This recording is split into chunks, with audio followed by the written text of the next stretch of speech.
What's happening? Hello, everybody. Hello from the middle of nowhere, Ohio. That's where I am. I am in Ohio. This will be the last podcast from the great state of Ohio. We're going to be moving on shortly to the next, which looks like it will be Michigan. I'm holding out hope that I get to meet our good friend Jets by Jimmy when I get to that area. I'll be about an hour and a half or so from Jimmy's place of residence, so maybe we can meet up and do something, create something for you, and we'll see how that goes. But this is Green Bean's Jets Pod, episode number 33. The Jamal Adams episode, we'll call it. Why not? Episode 33. Thank you for being here. Thank you for all the support and the continued support that I receive on a daily basis. Guys, I mean this sincerely. I could not be more grateful. I'm routinely blown away by the messages I get, by the invites to do things, and just the constant communication and support. It blows my doors off, and I'm grateful and thankful and appreciative, even though those are really a lot of ways to say the same thing. But that's just how much I am of those things, you see? So it's an interesting week. We have a lot going on. There's some weird stuff too, and we're going to get into all of it. I'd like to start with a little bit of house cleaning. Number one, this is Green Bean's Jets Pod, right? I have a home on YouTube, which is Greenbeanjetsfan on YouTube. If you could hit that little subscribe button, hit a like on the video if you like it. You know, you don't have to if you don't like it, right? If you don't like it, do it. But if you like it, give me a little thumbs up. Give me a sub. It means the world. It changes everything. And if you want to be reminded, let in on all the fun stuff that we do here on this channel, hit that little bell up top, and that will give YouTube the chance, the allowance, the privilege to reach out to you and let you know when we go live or when we post a new video. A lot of this stuff is impromptu, so you never know, and that'll be really cool. If you're looking for more Jets talk than you could possibly imagine, it just never stops. Jetnation.com is the place for you. Guys, I could not be more grateful to have been there for the last over 10 years. I've been hanging out at Jetnation.com for, I think it's my 12th year or something like that. And I love it there, man. I love it. Like, for example, whenever you want to find out what's going on in training camp and you got to look at all the different guys that are there, is Connor Hughes saying something? Is DJ Bieniemy saying something? Who's saying what? Literally every training camp, there is a thread in Jetnation's forum that collects all of the tweets concerning the Jets. And by collects, I mean there are people out there, there are posters on Jetnation that actually compile this stuff. There's a whole bunch of guys, everything they see, they put in one thread, so you could just scroll through one thread and see everything that happened on any given day. It's incredible. And that's at Jetnation.com. You can also see our On the Road with Green Bean series, which we're just posting the video of my Hall of Fame experience over on Jetnation on YouTube. And you can also see the podcast there and everything else that Jetnation does. It's really, really cool, and I think you'll like it. If you haven't been there, check it out, man. If you've been there, then you know what I'm talking about. The other thing is this, and this I'm going to lead with this one today. The coolest thing about living out here, with this choice that I've made to sell everything I own, cut the cord to my property that I've owned and all that kind of stuff, no house, and we just drive, man. We go and we see different stuff. Like tomorrow I'm going to Cuyahoga National Park. On Monday I'm going back to Cedar Point. The whole thing we're doing out here, the coolest part about it, I know I do roller coasters. I know I see stadiums, I see cities, I get to ride roller coasters. All that stuff, but one of the coolest things, and I mean this, is I get to see what the pizza's like in any given location. Anywhere I go, it's pretty much it's a standard for us. We're like, all right, well, which pizza place are we going to go try out? I try to do some research and see what the people in that area consider to be their pizza. Like, this is pizza from this place, whether it's St. Louis, where they don't do it. They don't do it the way you think they do it in St. Louis, man. They use a cheese called Provel, which is a combination of cheddar, provolone, and Swiss. No mozzarella, none. provolone, cheddar, and Swiss, and it's kind of like a Velveeta cheese processed thing, combining those three cheeses, and they sprinkle that all over their chewy cracker crust. Very interesting. So again, you don't know that that's what's going on out there in St. Louis. If you're over there in Brooklyn or New Jersey or wherever you might be from, you think pizza's pizza, but it's not. You go to other places and they got a whole different thing. So this week, I was able to go, like right now, I'm about an hour east of Cleveland, a little bit southeast. So I'm between Cleveland and Pittsburgh. It would actually look like this on your map. Cleveland's right here, Pittsburgh's down here, I'm right here. Okay, so that's where I am, and we drove to Cedar Point to do the coasters there. I've shown you guys some of that, and then we went down to Kennywood, which is, interestingly enough, it's a National Historic Site. There is an amusement park. It has national historical significance, recognition by the United States government as a historic place, and they have 8 roller coasters and all kinds of classic rides and all that. So that's right in Pittsburgh. It's like you can see downtown Pittsburgh from Kennywood. It's right there. It's gorgeous, man. And we rode all kinds of roller coasters. There's one I'll show you right now called the Steel Curtain.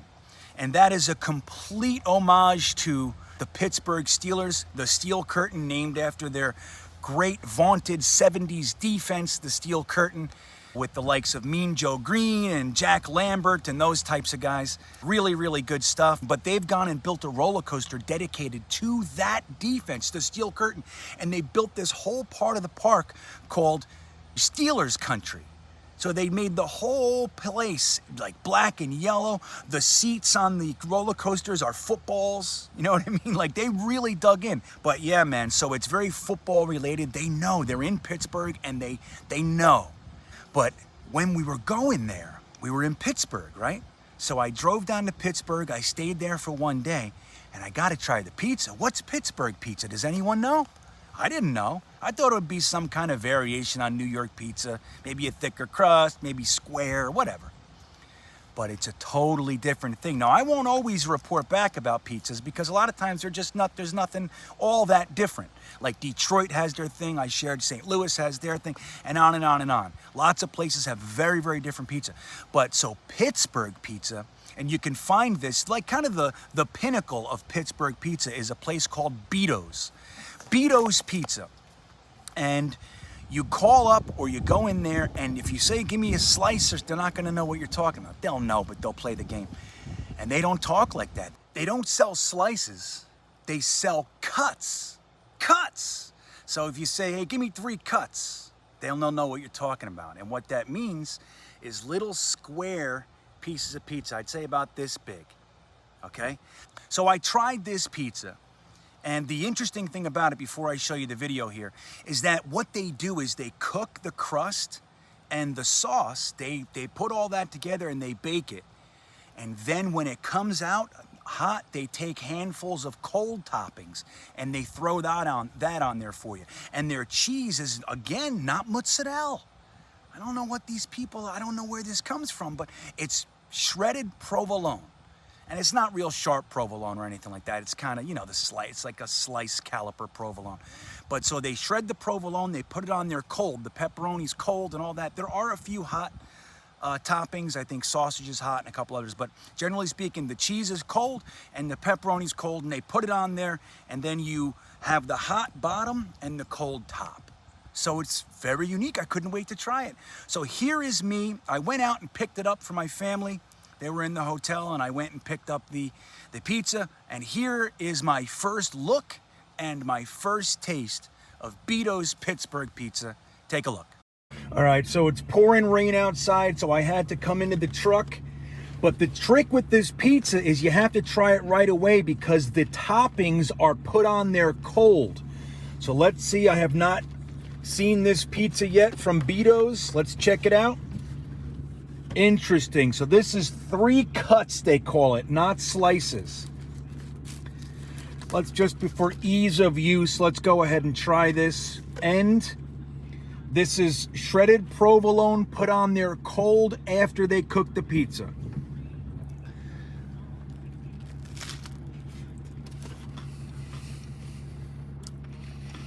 Oh, yeah. I love it. I think it's excellent. There you have it. 3 cuts. Well done, Beato's. So there it is. Beato's Pizza. Now I'm going to show you a couple. So I always have to get just straight up pizza. If I'm ever trying a new place, I always got to try straight up pizza. You got to do it. You got to at least get one plain slice. What are they calling pizza? Purist. You know, you got to go that way. And then you got to have a little fun. So me, I'm a big sausage and peppers pizza. That's the way I like things. I like tons of shit, but that's my primary pizza. I'll get sausage and peppers. I got to say, I liked it. I liked it a lot. I really did. But it's not, you know, it's not L&B over in Brooklyn. It's also not Totono's in Brooklyn or Reservoir Pub in Boonton. Those are my spots. So that's the cool thing about traveling around. We go to see stadiums. Some stadiums, like this year, they kind of closed down a lot of the tours, but we like to tour stadiums. I'll show you some of those as we move forward. I like to go see the cities. Obviously, we ride the roller coasters in any given area, but pizza, man, pizza's the thing. So I hope you guys are able to travel around and try some pizzas. Let me know in the comments. What do you think your favorite pizza is in this country? Is it New York pizza? Is it the standard fold it and stuff it? Was that what you got? That's who I am, man. When it all boils down, you know, I like pizzas from everywhere, but even when I say I like it, it's not. I'm New Jersey pizza, really. But I like it. So there you go. So let's get into some Jets, man. The Jets are in the middle of training camp. We're right in there now, man. We're getting close to some preseason action. When I'm recording this, the green and white scrimmage didn't happen yet. But by the time that it gets released, we could talk about the green and white scrimmage. So I'm not going to talk about what happens because the truth is I don't know. All right, but we'll be live streaming for that and everything tonight. That's actually happening tonight. I'm recording this on Saturday, so I can give my Patreon people their early access tomorrow.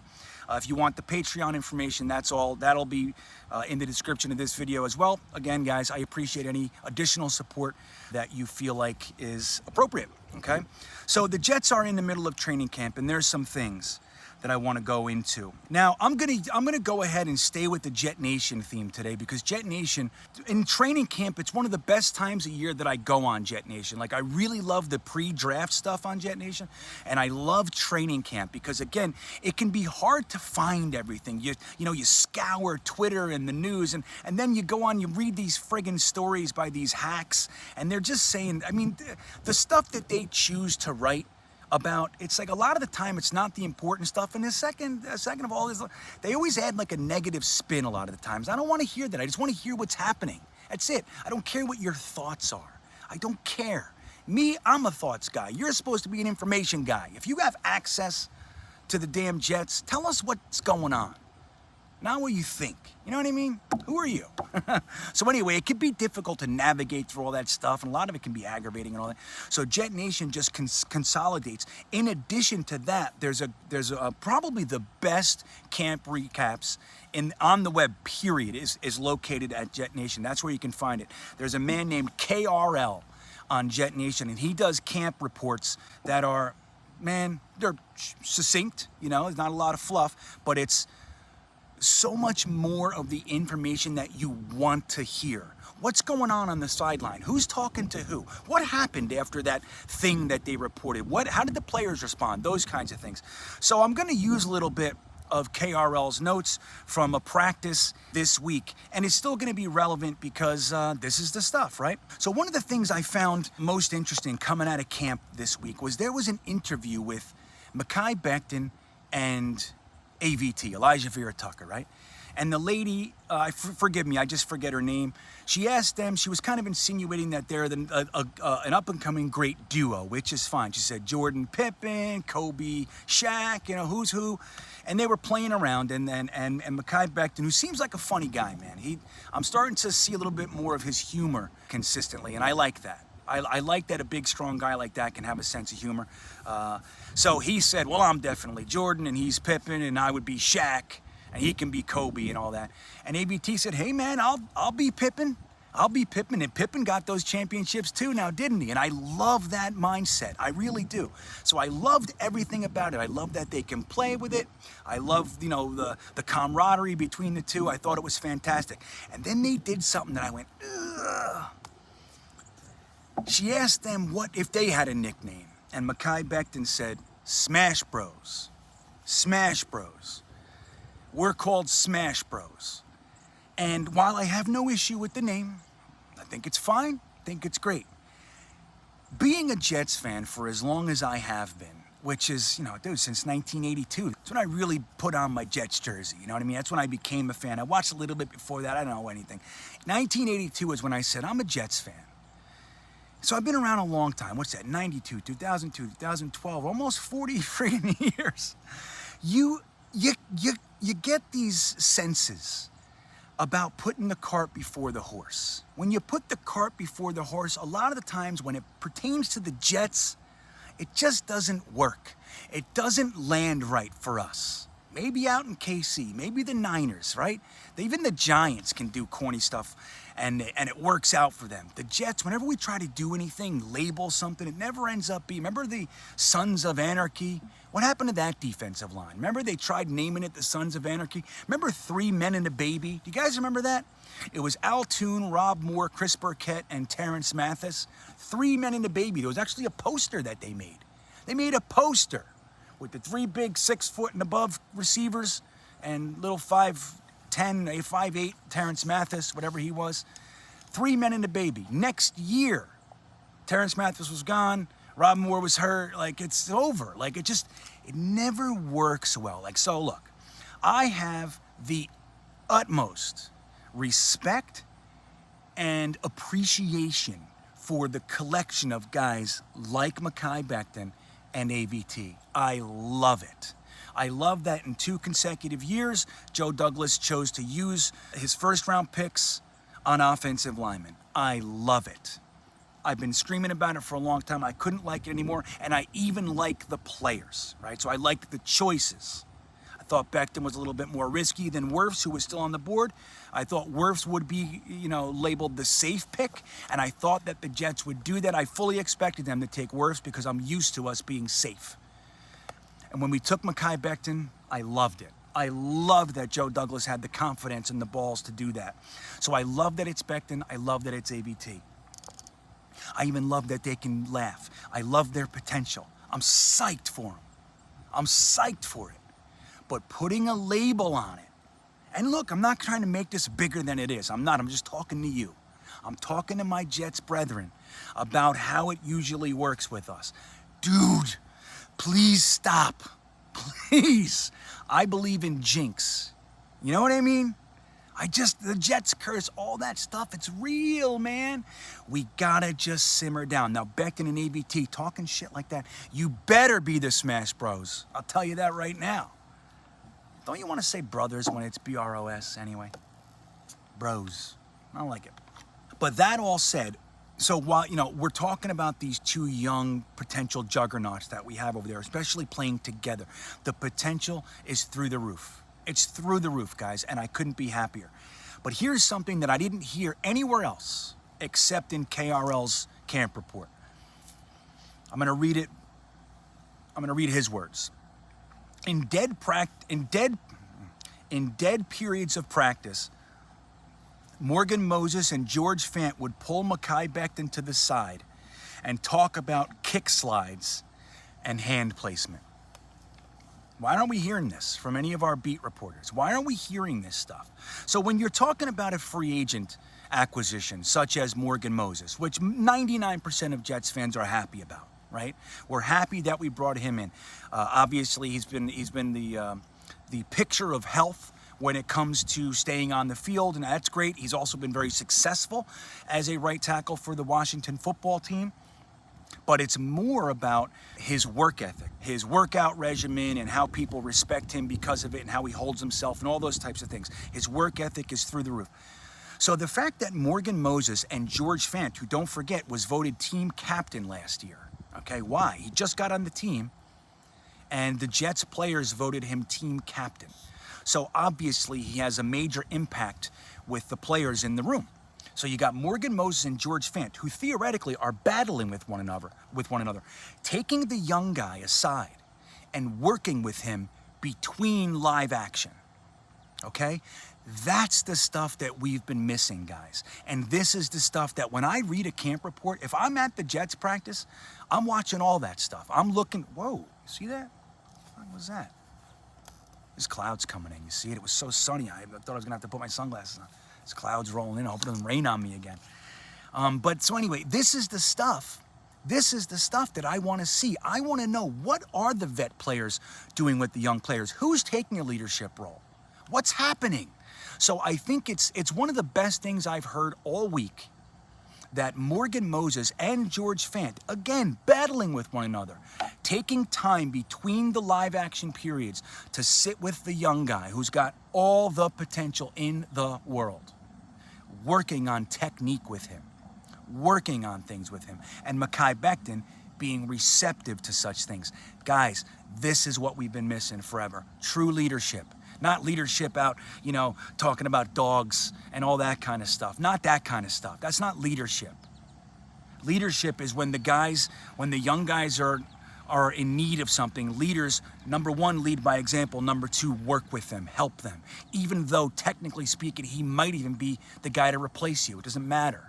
This is your role as a leader. And Morgan Moses has been here for 30 minutes? And he's already working with the young guys. So one of those types of things, that's what I want to see.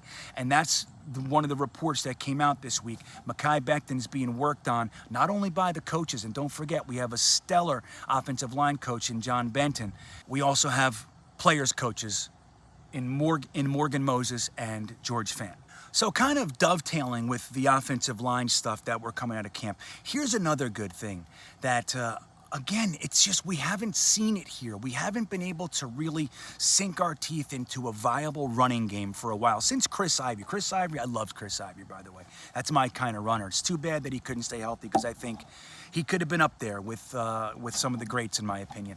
But since Chris Ivory, it's been a collection and a hodgepodge of really nothingness. And a lot of that has to do with the fact that we don't build an offensive line. 5-6 years had no attention to the offensive line. And then obviously no real attention to the running back, bringing in vets like Matt Forte, who I loved when he was on Chicago. I mean, I did. I mean, he was one of my favorite I loved to watch him play, but we got him after all that stuff, right? So then just collecting all the guys that we had and, misusing Bilal Powell, all those kinds of things. It's been a long time. So in practice, and I think a lot of it has to do with the offensive line, we've been seeing a substantial increase in the success of our running backs. And this goes across the board. Guys like Ty Johnson are popping off 10, 15 yarders at a clip. Tevin Coleman is looking crisp and sharp like he's on young legs. So that's really good to see, because look, as much as I would prefer that they just stayed with the young guys, I would. The fact that this team, like Mike LaFleur said this week, this is his third stop with Tevin Coleman. This is his third different team with Tevin Coleman. So he's not here to throw away, in my opinion. Unless he gets hurt, I'm really starting to feel more and more confident that Tevin Coleman's going to make this roster. So the fact that he looks good and is going to be in a rotational running back by committee type of a system, I think that could bode really well. And again, Tevin Coleman has been seen working out with the young guys, helping them, talking about technique and all that sort of stuff. This is what leadership is. Tevin Coleman, who's obviously a well-traveled vet and has had significant success in this league, working with a first-year guy like Michael Carter, young guys like Ty Johnson, Josh Adams, and LaMichael Pirine. It's good to see, and like I said, I think he's probably going to make the roster, so I'd rather see him look good if he's going to make the roster than look bad. Now, even guys like that, it's kind of a polarizing player, LaMichael Pirine is. And a lot of people are kind of thinking that he doesn't fit on the offense, or he's just gonna, he's better fit for last year, or he just doesn't, he doesn't have the chops to make it. Now, many know I staunchly disagree. I'm not gonna, I'm not a homer LaMichael Pirine fan. I just like what I see. I liked what I saw in college, and I like what I saw last year when he was used, and I also like what I'm hearing in training camp. Almost daily, LaMichael Pirine has been popping off 15, 20 yarders. So that's pretty good to see. Again, I think it's a lot to do with the offensive line and the fact that a lot of it's not full contact, so there's that too. But there was one run in particular with La'Mical Pirine where he ran right up the A-gap, okay, which that's, I believe it was left side A-gap, so that would be AVT and McGovern. It's not the first time I've done that. Oh, it's raining. So with McGregor, but he ran for 20 yards, and on the end of the play, and this is what La'Mical Pirine brings that not a lot of other backs on our team do, is that he drove over the player and laid a severe pop on the tackler, which that's what you want to see. That's what you want to see. When you have a running back by committee, it's a little bit easier to justify having a guy who doesn't shy away from contact.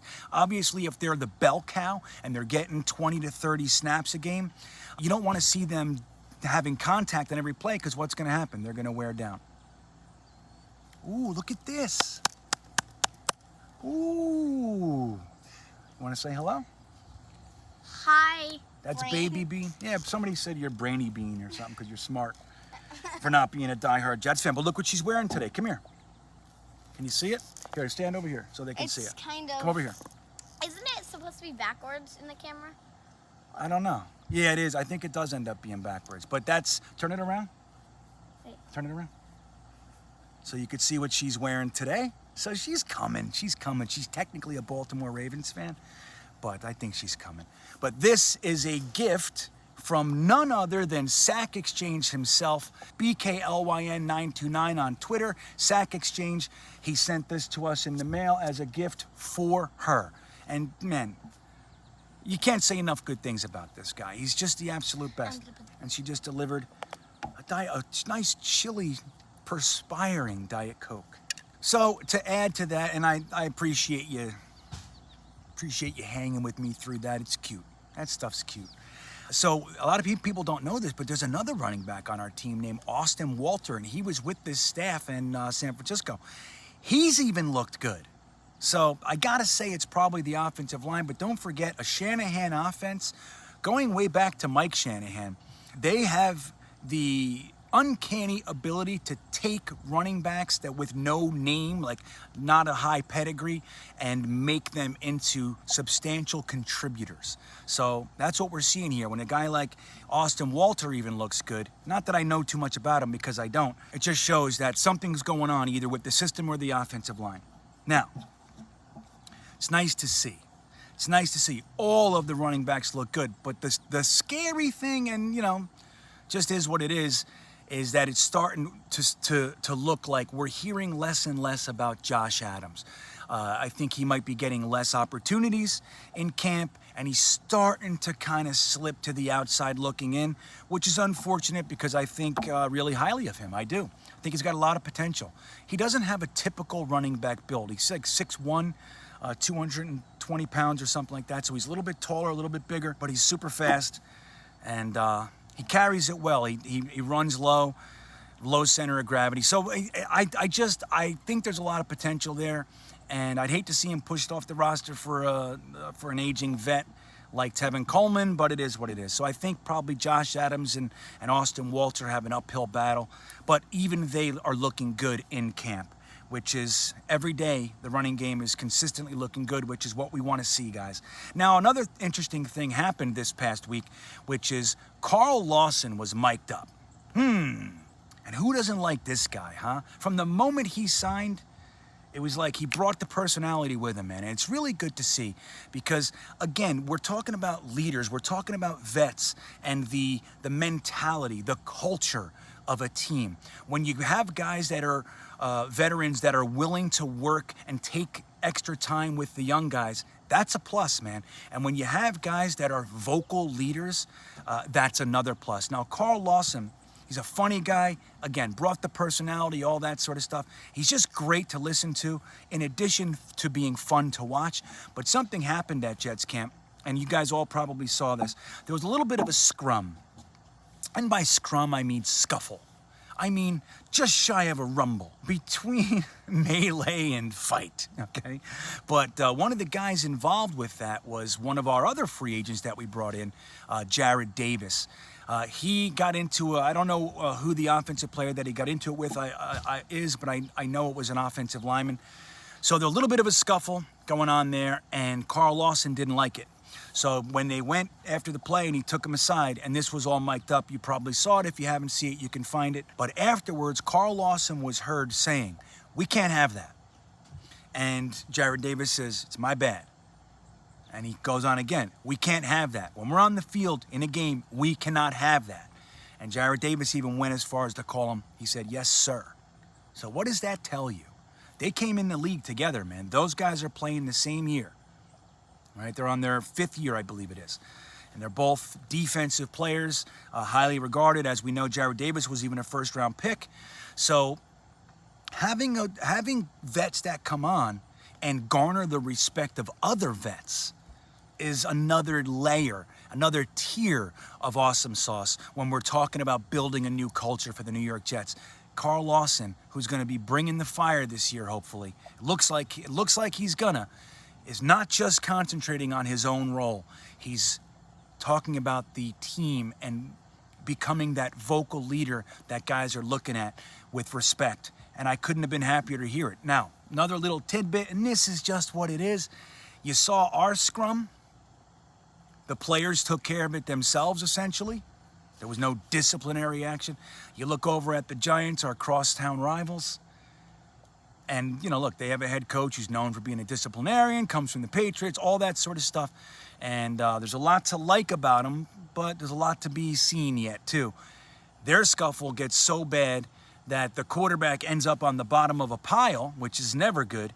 And then there's running laps and push-ups and all that kind of stuff as a response to the scuffle. Where at Jets camp, it was taken care of immediately, and the players took care of it themselves. And that's what we want to see. We want people to recognize and identify, number one, when they are doing something wrong, a mistake that would hurt the team, and own it. Number two, we want vocal leaders that can talk to the person and actually speak in such a way that they're heard. And that's what we're seeing at Jets camp. Here comes the rain, do-do-do-do. Here comes the rain, and I say, it's all right.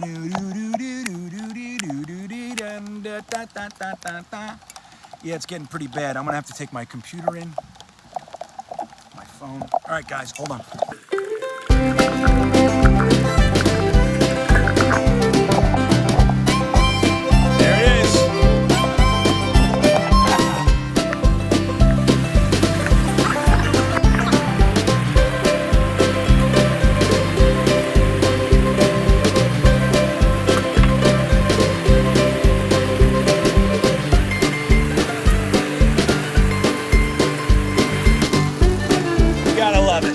I'll be back in a second. Now, it's so sunny and my face is burning. Like, I swear, this whole side of my face is burning. It's on fire. So, look, welcome back. Here we are.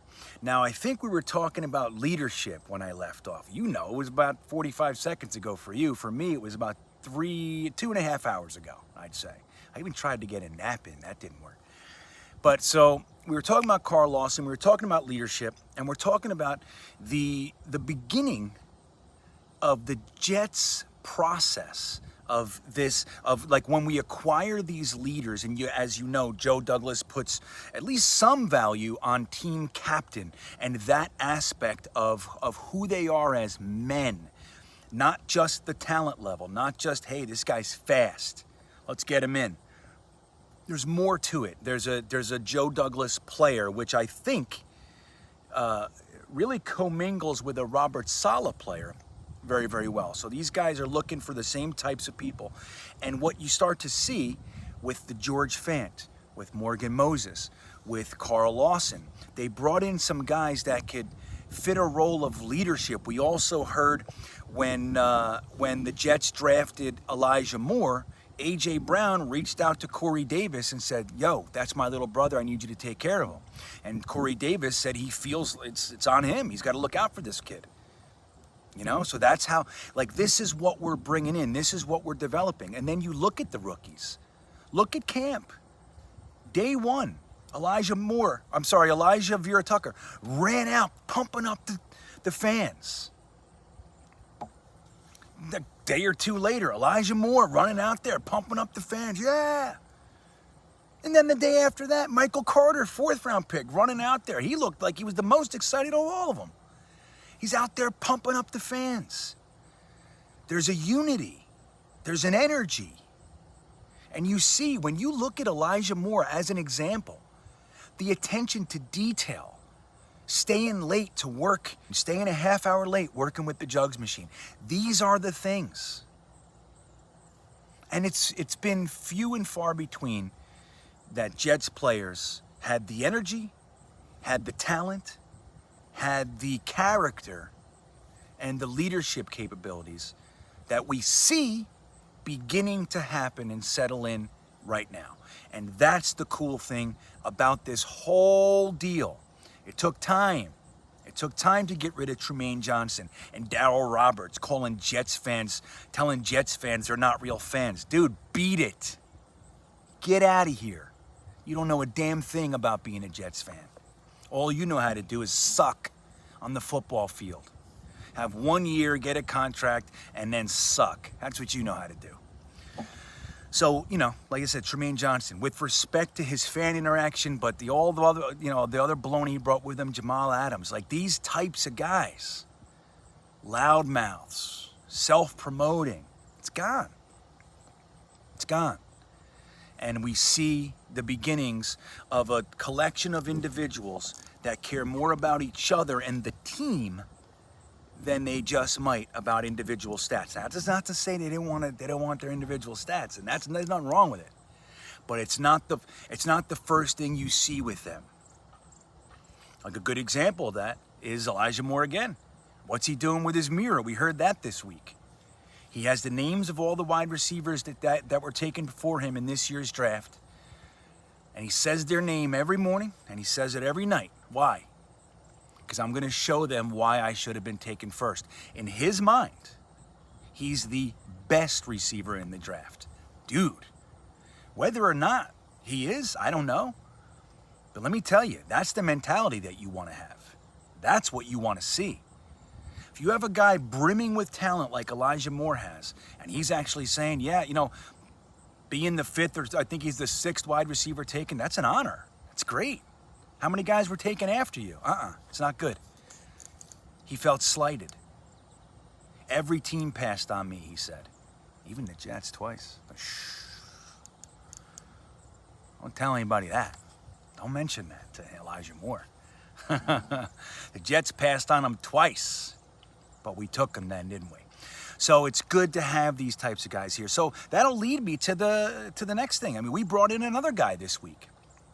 And it's interesting because there's been an outcry of late. There's been an outcry for this particular type of player, or at least this position, to be brought in. But then he's brought in, and I'm seeing a kind of a split.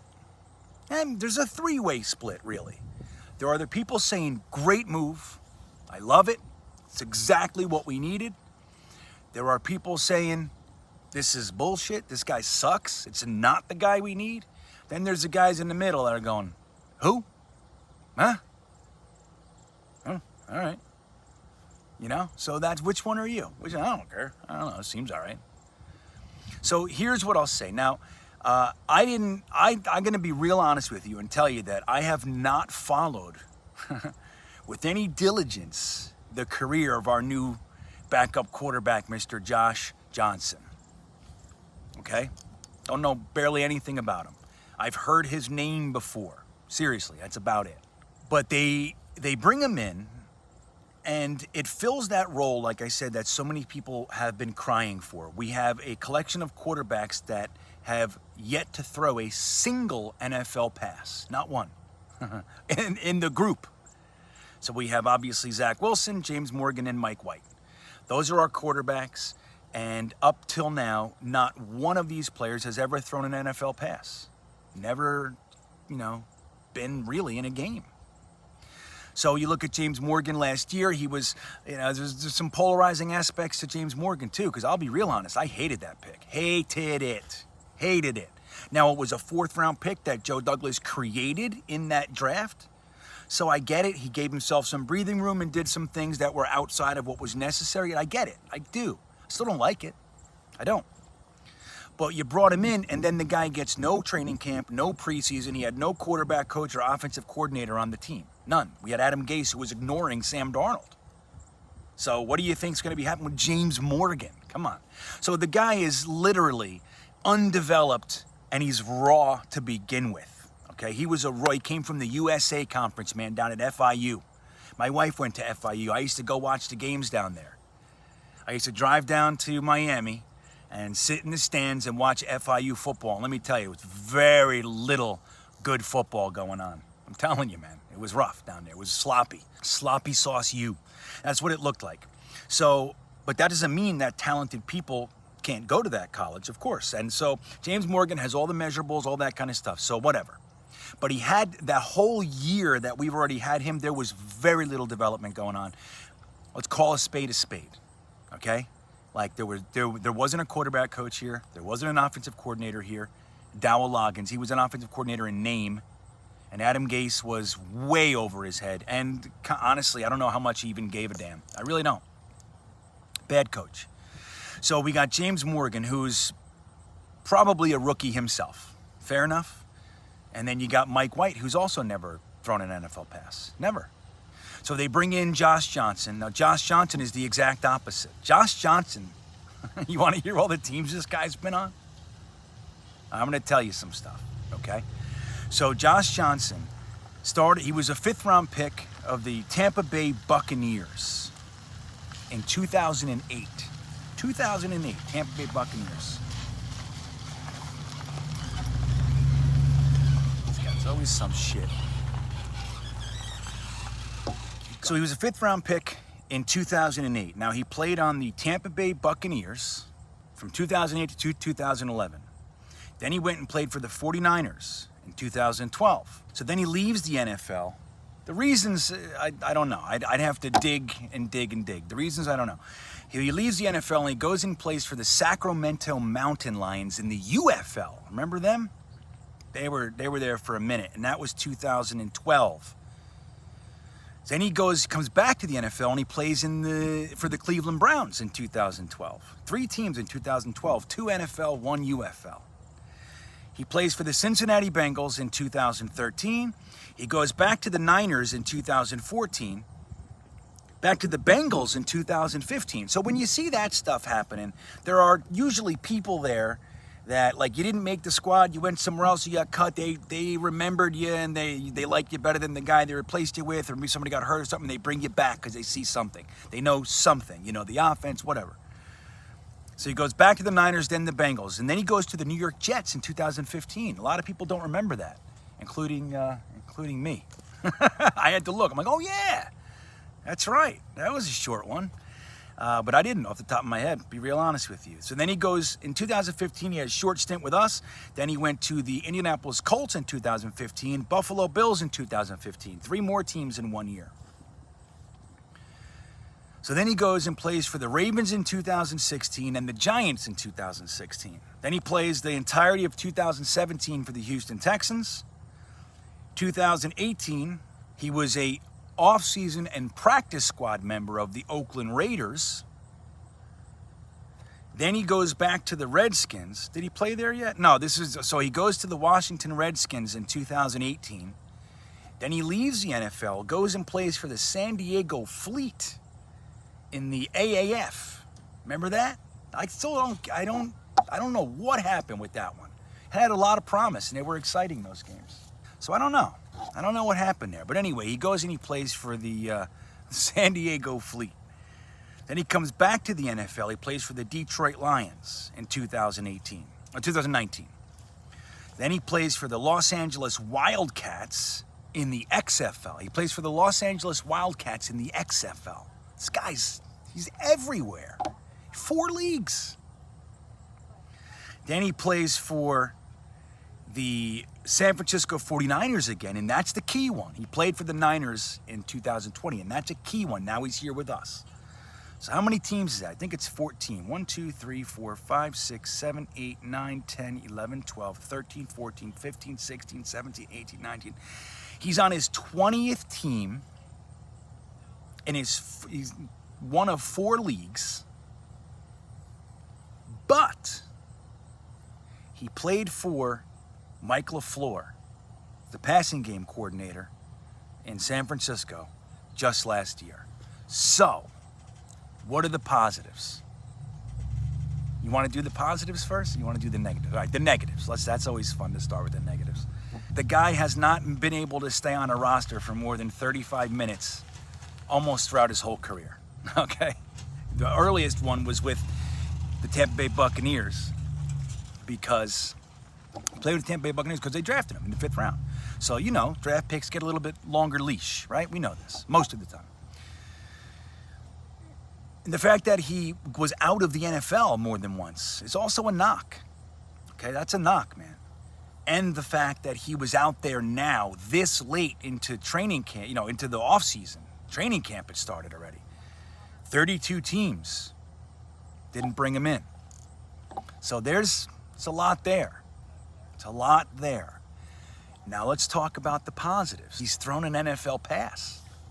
He played in 33 games. He's played in 33 games. That's 2 seasons or so, right? So he has 33 games of experience. He has numerous experiences with different rosters, different coaches, but namely he has experience with this particular offense. Knows the signals, knows the vernacular, all those types of things. Why are we bringing in a backup quarterback in the first place? Is it to play? Hopefully not, right? We know that. Hopefully not. But even if he does, the guys that we have behind him, they have their positives too. James Morgan and Mike White, who one of them is probably going to be on the practice squad. We'll probably keep all 4 of these guys. If the practice squad stays at 16, which it was bumped up to last year, which I haven't heard that it's not. So if it's up to 16, it's very easy to stash a quarterback on the practice squad. And you should, quite frankly.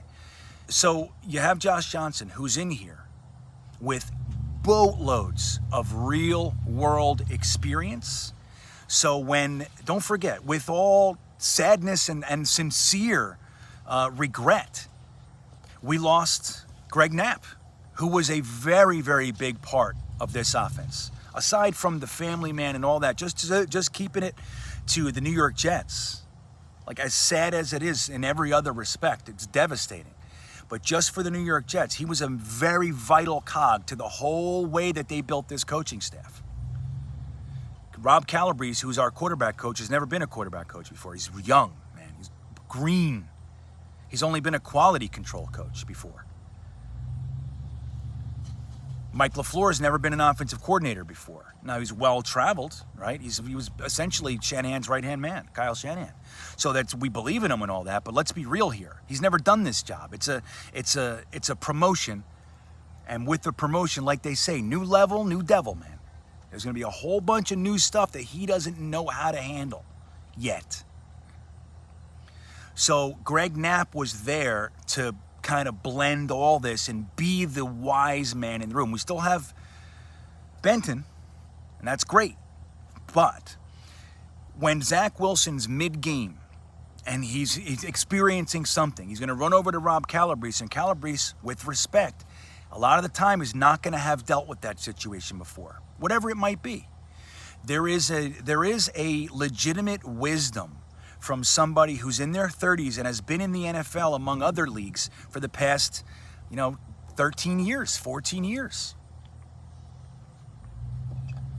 He has real world experience. He can help them. He can calm them down. He can talk them down. He knows the playbook. He knows the situations. He knows it all. So just in the same respect that everybody wanted, like McCown, everybody loves McCown. Like, let's be real here. Now, McCown has much more experience than Johnson with actually being on the field. But let's be real. McCown was not some successful guy. He had good years, but he's another one. He's been on. The joke was he only has a couple more teams left. and he'll have made the rounds on every team. Like, what is that, right? The same negatives, for the most part, apply to Josh Johnson, apply to McCown, and everybody loves McCown. So I think if we just shift our mentality a little bit, if we look at it that way, this is to have another voice in the room. A vet, somebody who's been there, somebody who's been on the field. Even including our coaches, we have no one who's ever done that.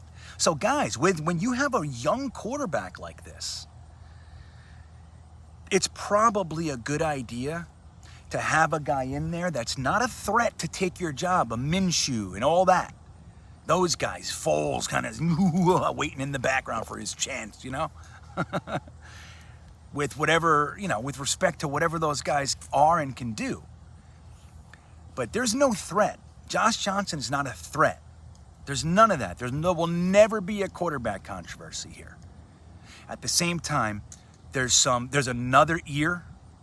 There's another guy to bounce stuff off of. There's another guy to offer some advice and to be there for support that has been on the field, has played in this league many times, and has been around and happens to know this system because he spent the last year and a half in it with LaFleur. So, and you guys know, if you've been around me for 2 weeks, you'll know I wasn't against the idea of just rolling with the young guys. Roll with it. If you're gonna roll with it, man. And I would have confidence in that, but doing that, if that's what the coaches wanted to do, fine. This is the evaluation year. We're going to see what we have in the quarterback group with the tight ends and the defensive backs. We're doing it. We're just going to see what we got. Okay.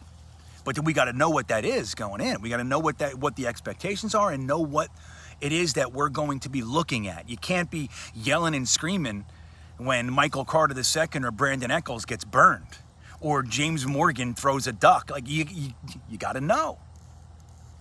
You got to know going in.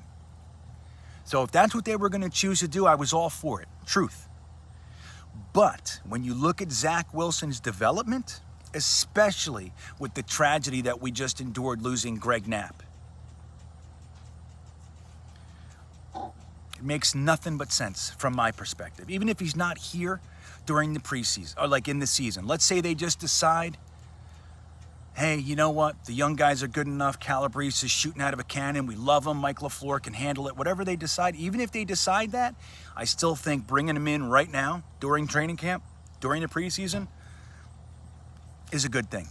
I know my buddy Boy Green seems to think he's going to be quarterback number 2. And when the season starts, I'm going to be honest with you, I wouldn't be surprised. That's what I want to say. I don't think so.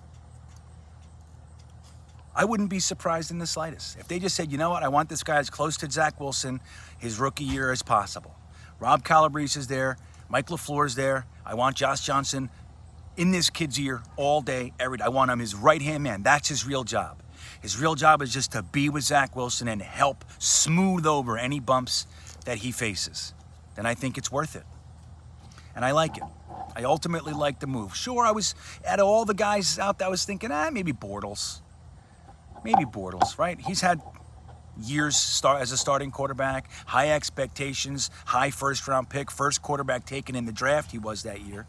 So Blake Bortles would have been a good one, in my opinion. But, dude, you want experience? We got it. You want McCown? We got him, essentially. He's just not named McCown. So, so I think it's a good thing. It's been an exciting week, man. We're going to get ready for this green and white scrimmage over here. By the time that you and I talk, by the time you view this, it will be in the rearview mirror. It'll be gone. But I'm going to go get ready for it. So I think that's a good place to end it for today. We had a long day, man. It's been a long one. We had rainstorms, and I came from the woods over there. What the hell that was all about. So we had all kinds of stuff going on. We got it in. This is a good week. It's a good week. And let's just stay healthy as we can going into the first week of preseason shortly.